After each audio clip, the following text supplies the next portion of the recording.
Cinema కబుర్లు channel కి స్వాగతం భయ్యా. జెర్సీ నాకు తెలిసి ఈ సినిమా పేరు చెప్పగానే ప్రతి ఒక్కరికి గూస్ బంప్స్ ఆటోమేటిక్ గా వస్తాయి. నాని అన్న script selection graph down fall అవుతున్న టైంలో మళ్ళీ జెర్సీతో ఒక స్ట్రాంగ్ కంబ్యాక్ ఇవ్వడం, నాని అన్న కెరియర్ లోనే ఒక మైల్ స్టోన్ మూవీగా స్టాంప్ అయిపోవడం అండ్ ఆ సినిమాకి బిగ్గెస్ట్ అప్రిషియేషన్స్ రావడం అంతా ఒక మిరాకిల్ లా అయిపోయింది.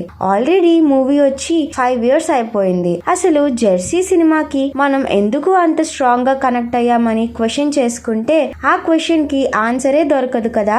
ఎందుకంటే మూవీలో ఎమోషనల్ కంటెంట్ అండ్ ప్రతి సీన్ లో ఆ డెప్త్ వేరే రేంజ్ లోకి వెళ్ళింది కాబట్టి. ఈవెన్ దో ఈ మూవీ ఇప్పటికీ నేను చాలా సార్లు చూసిన ప్రతిసారి ఒక ఫాదర్ అండ్ సన్ బాండింగ్ ని ఇంతకన్నా గ్రేట్ విషయంలో ఇంకా ఏ డైరెక్టర్ అయినా చూపించగలరా అనే క్వశ్చన్ నా మైండ్ లో వెలిగింది భయ్యా. ఓకే, యానిమల్ కూడా ఫాదర్ అండ్ సన్ బాండింగ్ గురించే, కాకపోతే ఇందులో ఫుల్ ఆన్ యాక్షన్ మోడ్ వల్ల ఎక్కడో చోట బోర్ కొట్టిన ఫీలింగ్ వచ్చింది. కానీ జెర్సీలో ఆ బోరింగ్ అనే వర్డ్ నే మర్చిపోయేలా చేశారు మిస్టర్ గౌతమ్ తిరునూరి గారు. Great sir. అండ్ అగైన్ ఈ స్క్రిప్ట్ నాని అన్నకి కాకుండా ఇంకా ఏ హీరో చేతిలోకి వెళ్ళినా ఆ ఎమోషన్ ని మనం మిస్ అయిపోయే వాళ్ళం. నాని అన్న గురించి తెలిసిందేగా. తన స్క్రిప్ట్ అండ్ నరేషన్ పార్ట్ లో డైరెక్టర్ ఇందులో ఎమోషన్ స్ట్రాంగ్ గా ఉండబోతుంది సార్ అని ఒక్క మాట అంటే చాలు, నాని అన్న ఈజీగా ఆ స్క్రిప్ట్ కి ఓకే చెప్పేస్తాడు. అండ్ ఈ మధ్య కాలంలో వచ్చిన మూవీ అయినా సరే నాని అన్న ఆ ఎమోషన్ క్యారీ చేయడంలో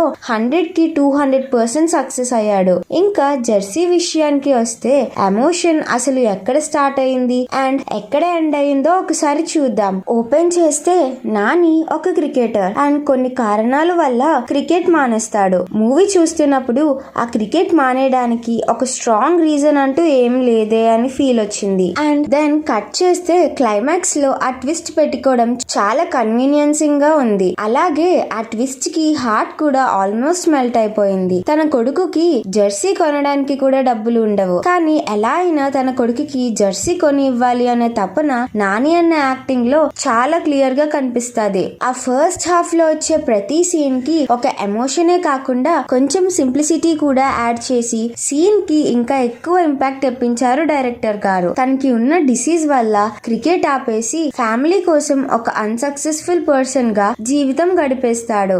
ఒక్కసారిగా తన కొడుకు కోసం మళ్ళీ బ్యాట్ పట్టి హీరో అవుతాడు. ఇది కదా ఎమోషనల్ వే ఆఫ్ కంటెంట్ అంటే. అండ్ డిసీజ్ అనగానే నాకు ఒక ఇంపార్టెంట్ సీన్ గుర్తొచ్చింది భయ్య. అదే డాక్టర్ తో ఒక సీన్ ఉంటుంది కదా. ఆ సీన్ లో కేవలం నాని అన్న తన కళ్ళతో యాక్ట్ చేస్తాడు. అండ్ ఆ సీన్ కి కంట్లో నుంచి టీయర్స్ వచ్చాయి భయ్య. మీకు కూడా వచ్చే ఉంటాయి అనుకోండి. అండ్ మనం మాట్లాడుకోవాల్సిన ఇంకో high emotional scene railway station scene. Team లో తను సెలెక్ట్ అవుతాడో లేదో అనే కన్ఫ్యూజన్ లో మన హీరో ఉంటే సత్యరాజ్ గారు ఒక డైలాగ్ చెప్తారండి. నువ్వు టీమ్ లో సెలెక్ట్ అయినా అవ్వకపోయినా నా లైఫ్ లో నేను చూసిన బెస్ట్ క్రికెటర్ నువ్వేరా. సెలెక్ట్ అయితే ఈవినింగ్ ఇంట్లో వెయిట్ చేస్తూ ఉంటా, పార్టీ చేసుకుందామని అనేసి వెళ్ళిపోతారు. కట్ చేస్తే అన్న సెలెక్ట్ అవుతాడు. వెంటనే సత్యరాజ్ గారి దగ్గరికి వెళ్తారు అనుకున్నా, కానీ అన్ఎక్స్పెక్టెడ్ గా రైల్వే స్టేషన్ కి వెళ్ళి చాలా గట్టిగా తన ఎమోషన్ ని బయట పెట్టేస్తాడు భయ్యా. అబ్బా, ఈసారి literally goose bumps plus tears రెండు కలిసి వచ్చాయి. ఒక నిమిషం ఆగండి భయ్యా, అసలు ఈ మనిషిని ఎలా మర్చిపోయాం మనం? 25 కుర్రోడు ఒక తెలుగు సినిమాకి పవర్ఫుల్ బ్యాక్ వెపన్ గా ఉండి మూవీని తన బీజిఎం తో వేరే లెవెల్లోకి తీసుకెళ్లిపోయాడు.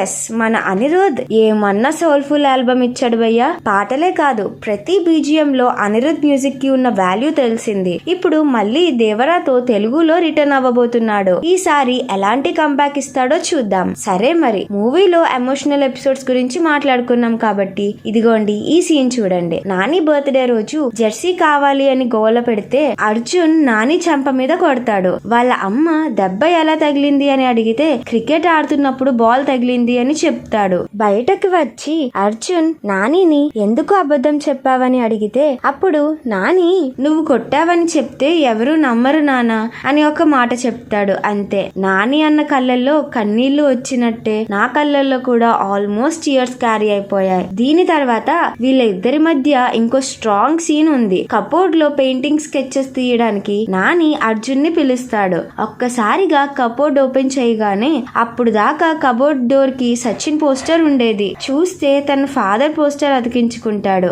మన నాని. తోప్ సీన్ రా నాయన. చాలా సింపుల్ వేలో ఇంత హార్డ్ హిట్టింగ్ అంటే అది డైరెక్టర్ గారి మైండ్ సెట్ కే సహజం. సెకండ్ హాఫ్ ఆ క్రికెట్ మ్యాచెస్ పోర్షన్స్ లో అర్జున్ బ్యాటింగ్ స్కిల్స్ చూస్తుంటే తన ప్యాషన్ మీద ఏ మాత్రం పట్టు వదలలేదు అని అనిపిస్తుంది. ప్రతి బాల్ 4 లేదా 6 కొడతాడు. సింగిల్ రన్ తీయడానికి ఛాన్సే తీసుకోడు. కానీ కట్ చేస్తే ఫైనల్ మ్యాచ్ లో ఆ లాస్ట్ బాల్ 3 రన్స్ కొట్టాలి అన్నప్పుడు ఫైనల్లీ 3 రన్స్ బై రన్అప్ లోనే సాధిస్తాడు. ఒక మూవీని ఫైనల్ స్టేజ్ కి తీసుకొస్తున్నప్పుడు ఆడియన్స్ ని అట్రాక్ట్ చేయడానికి ఇంతకన్నా బెటర్ ఎండింగ్ ఏముంటది చెప్పండి. అది కూడా ఇలాంటి ఎమోషనల్ డ్రామాస్ లో. ఇలాంటి మాస్టర్ పీసెస్ మన టాలీవుడ్ లో చాలా అంటే చాలా అరుదుగా వస్తూ ఉంటాయి. హోప్ నాని మళ్ళీ ఇలాంటి ఒక స్ట్రాంగ్ కంటెంట్ ఉన్న ఎమోషనల్ బొమ్మతో తిరిగి వస్తాడు అనుకుంటున్నా. అంతే, ఇంకా ఈ వీడియోకి ఇక్కడతో ఎండ్ కార్డ్ పెట్టేద్దాం. సో ఫైనల్లీ మీకు ఈ వీడియో నచ్చితే లైక్ చేసి షేర్ చేయండి. అలాగే మన ఛానల్ ని సబ్స్క్రైబ్ చేసుకోవడం మర్చిపోకండి. See you all in the next video.